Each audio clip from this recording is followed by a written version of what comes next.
Sveiki. Šiandieną Jums pateiksiu testą, jis vadinamas smegenų veikimo testas ir testas skirtas nustatyti Jūsų smegenų veiklos vyriškumui arba moteriškumui. Nėra teisingų ar klaidingų atsakymų. Gautas rezultatas paprasčiausiai nurodys tikėtiną vyriškų hormonų kiekį, kurį Jūsų smegenys tiesiog gamina. Ir maždaug 6-8 savaitę po Jūsų atėjimo į mamos kūną, ten yra suformuojamas didesnis vyriškų arba moteriškų hormonų gaminimo mechanizmas.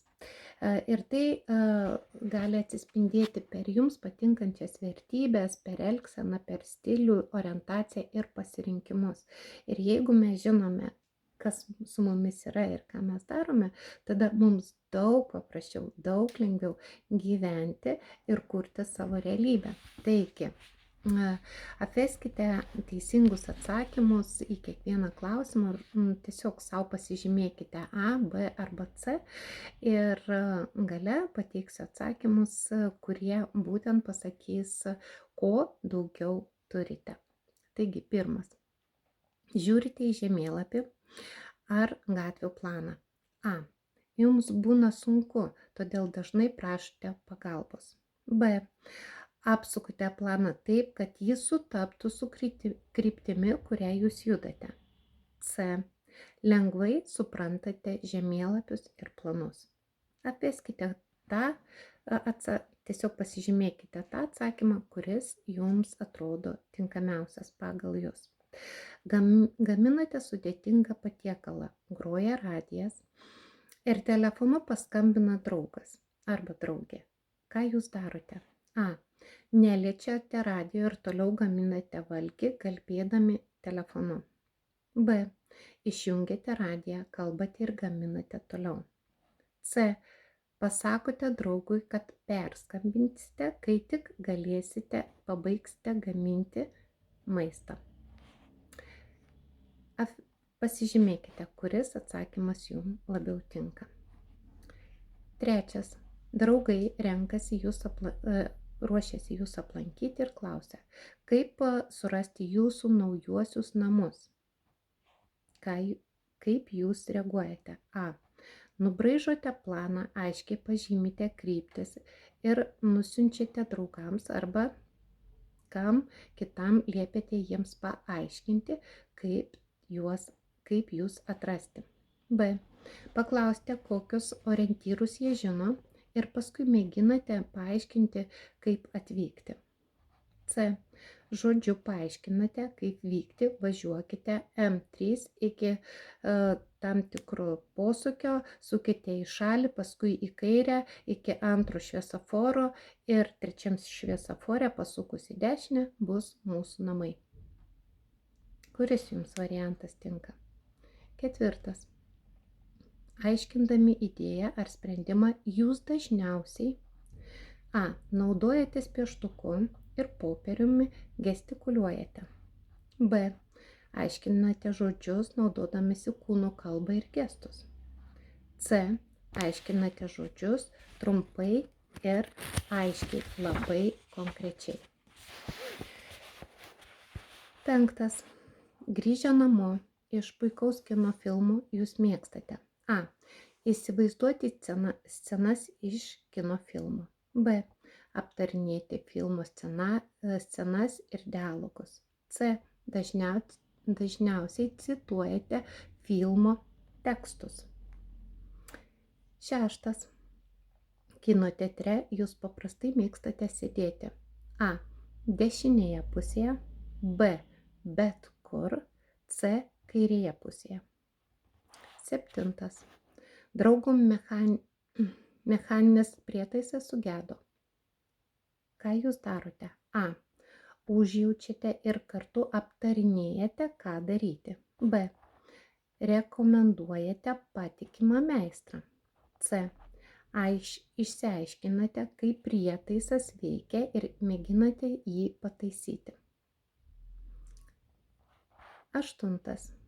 Esate nežinomoje vietoje ir kažkas jūsų klausia, kur šiaurė. Jūs. A. Prisipažįstate, kad nežinote. B. Kiek pagalvojęs spėjate. C. Be vargo parodote, kur šiaurė. 9. Radote, kur pasistatyti automobilį, bet vieta ankštoka ir jums reikia įvažiuoti atbulinę eigą. Jūs. A. Geriau pamėginate susirasti kitą vietą. B. Atsargiai mėginate pastatyti automobilį. C. Be vargo įvažiuojate atbulinę eigą. 10. Žiūrite TV ir skamba telefonas. Jūs. Atsiliepėte telefonu veikiant TV. Tai yra televizoriai.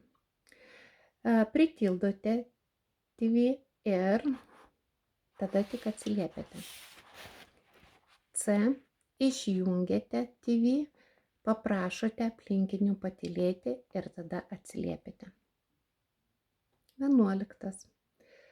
Ką tik išgirdote naują mėgstamo dainininko dainą. Paskui jūs. A. Galite be vargo dainuoti jos ištraukas. B. Galite dainuoti dainą išties paprastai.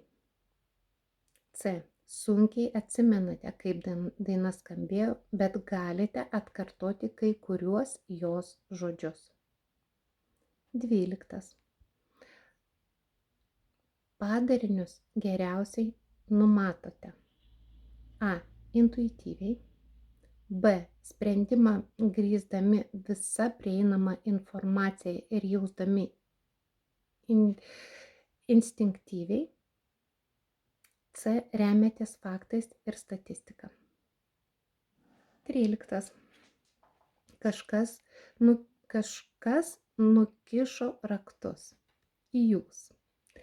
A. Užsiimate kitais darbais, kol savaime prisimenate, kur juos padėjote.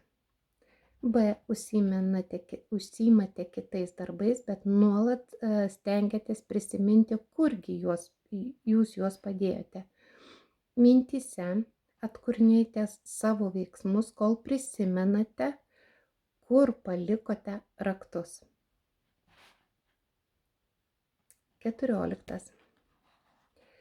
Esate viešbučio kambaryje ir išgirstate toli griaudžiant sirenas. Jūs. A. Negalite suprasti, iš kur sklinda garsas. B. Galbūt jūs susikaupėte, galite parodyti, iš kur girdite būtent tas sirenas. C. Iškart galite parodyti, iš kur girdite šiuos keistus garsus. Be susikaupimo. 15.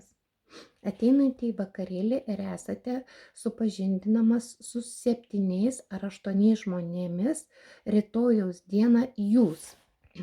A. Lengvai prisimenate jų veidus. B. Prisimenate vos keletą veidų. C. Veikiau prisimenate jų vardus. 16. Norite atostogas praleisti kaime, bet jūsų partnerė nori važiuoti prie jūros į kurortą. Norėdami jį įtikinti, kad jūsų mintis geresnė jūs. A. Maloniai jam nupasakojate savo jausmus, kaip dievinate kaimą, kaip ten visada smagu šeimai ir vaikams. B. Pasakojate, kad būsite dėkingi, jei jis važiuos į kaimą, o kitą sykį mielai vyksite į kurortą. C. Argumentuojate, kaimas arčiau, ten pigiau, puikios sporto sąlygos ir įdomesnis laisvalaikis. 17. Planuodami dienos veiklą jūs paprastai A. Sudarote veiklos sąrašą, kad galėtumėte pamatyti, ką reikia nuveikti. B. Galvojate apie tai, ką turite padaryti. Be sąrašo. C. Įsivaizduojate žmonės, kuriuos pamatysite, vietas, kurias aplankysite ir darbus, kuriuos galbūt nuveiksite. 18. Draugą ištiko bėda ir jis atėjo pas jūs pasiguosti. Jūs. A. Užjaučiate ir suprantate jį. B. Sakot jam, kad bėdos niekada nėra tokios rimtos, kaip atrodo ir paaiškinate kodėl. C. Paliekate pasiūlymų ir pateikėte pasiūlymų ir racionaliai patarėte, kaip išsisukti iš bėdos. Duodami patarimą. 19.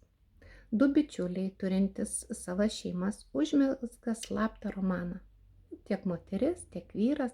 Kada jūs tai pastebite? A. Pastebite labai anksti. B. Dažnokai jiems priekaištaujate. C. Greičiausiai nepastebite. 20. Gyventi jūsų supratimu tai. Turėti draugų ir darniai sugyventi su aplinkiniais. Tai būtų A. B. Būti draugiškam su kitais, išsaugant asmeninę nepriklausomybę. C. Siekti vertų tikslų, pelnyti kitų žmonių pagarbą, užsitarnauti prestižą, paaukštinimą. 21. Turėdamas pasirinkimą mieliau dirbtumėte A.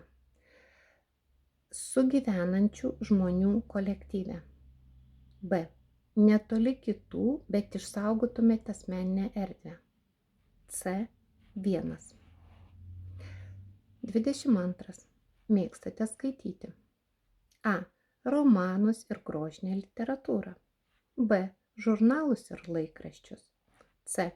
Ne grožinę literatūrą, o autobiografijas ir kitas istorinės knygas. 23. Atėjęs į parduotuvę. A. Dažniausiai perkate impulsyviai, ypač nupigintas prekes. B. Esate numatę, bet perkate kaip papuola. C. Skaitote etiketes ir lyginate kainas. 24. Einate gulti, keliatės ir valgote. A. Kai norisi. B. Pagal bendrą darbotvarkę, bet prisitaikydamas konkrečiai prie situacijos. C. Kasdien maždaug tuo pačiu laiku. 25.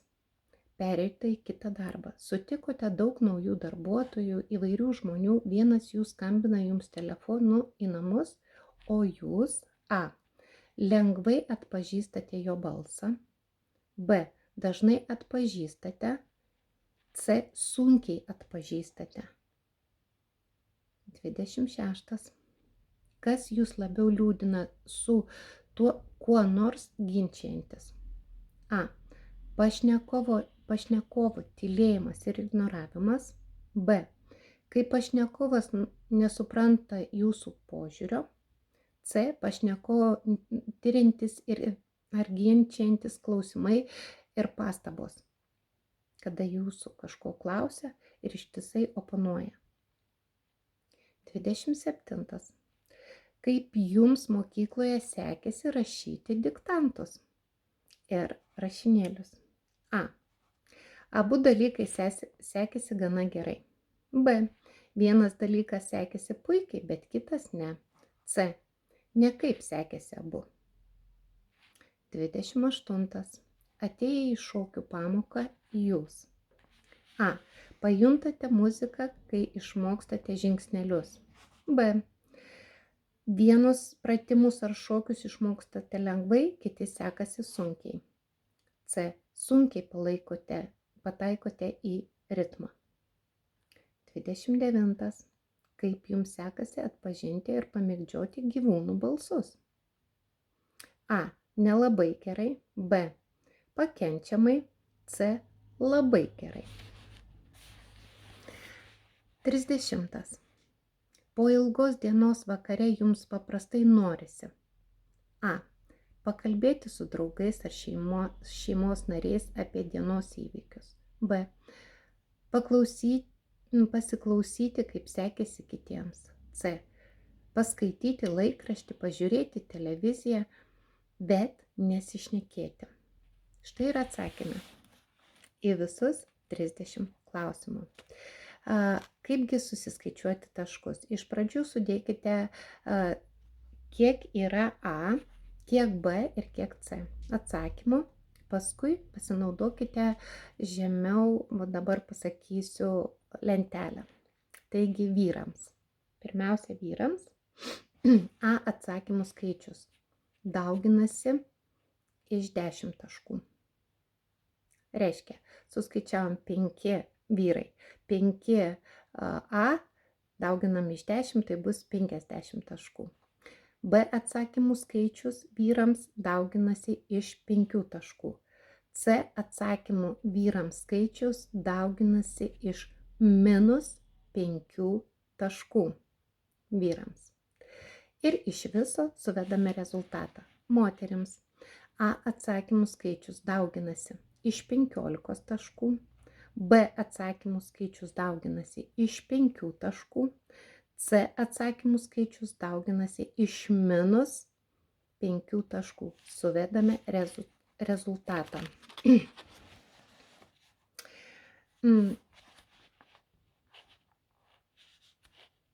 Jeigu yra tokie atsakymai, kur jūs nežinote, ką atsakyti, va tiesiog nei vienas, nei A, nei B, nei C netinka, už kiekvieną šitą atsakymą toj vietoj pasirašote 5 taškus. Ir jeigu mes gauname atsakymus, kaipgi veikia smegenų testas? Dauguma vyrų surenka nuo 0 iki 180, moteris paprastai surenka nuo 150 iki 300 taškų. Vyriškos smegenys paprastai surenka mažiau nei 150, super vyriškos smegenys. Kuo arčiau nulio, tuo vyriškesnės yra smegenys. Kuo aukščiau yra, kuo arčiau nulio, tuo didesnis testosterono kiekis. Tokie žmonės pasižymi akivaizdžią logiką, analitinių ir verbalinių mąstymų sugebėjimais, dažniausiai būna drausmingi ir gerai organizuoti. Kuo surinktų taškų suma arčiau nulio, tuo žmogus geriau numato išlaidas, statistinius duomenis moka gerai, supranta jų rezultatus, skaičiavimą, nes retai pasiduoda emocijoms. Minusiniai testų rezultatai būdingi labai vyriškiams žmonėms. Jeigu, nesvarbu jūs moteris ar vyras, surinkote minusinį, būtent minus skaičių, jie rodo, kad ankstyvoje vystymosi pakopoje vaisius gavo daug testosterono. Kuo mažiau taškų surenka moteris, tuo didesnė tikimybė, kad ji turi lesbietiškų polinkių. Labai moteriškos smegenys vertinamos, jeigu surinko daugiau nei 180 taškų. Kuo didesnis taškų skaičius, tuo moteriškesnės smegenys ir tuo didesnė tikimybė, kad asmeniui būdingi ryškus kūrybiniai, meniniai ir muzikiniai gabumai. Tokie žmonės labiau linkę problemas spręsti intuityviai, iniciatyviai ir ją supranta iš pusės žodžio, kad yra kažkokia problema.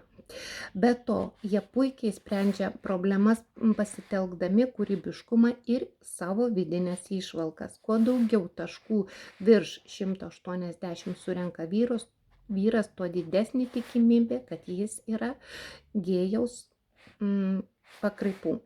Vyrui surinkusių mažiau nei 0 taškų ir moterų surinkusių daugiausiai taškų, tai daugiau nei 300 taškų, smegenys veikia taip skirtingai, kad juos sieja vienintelis bendras dalykas – gyvenimas vienoje patalpoje.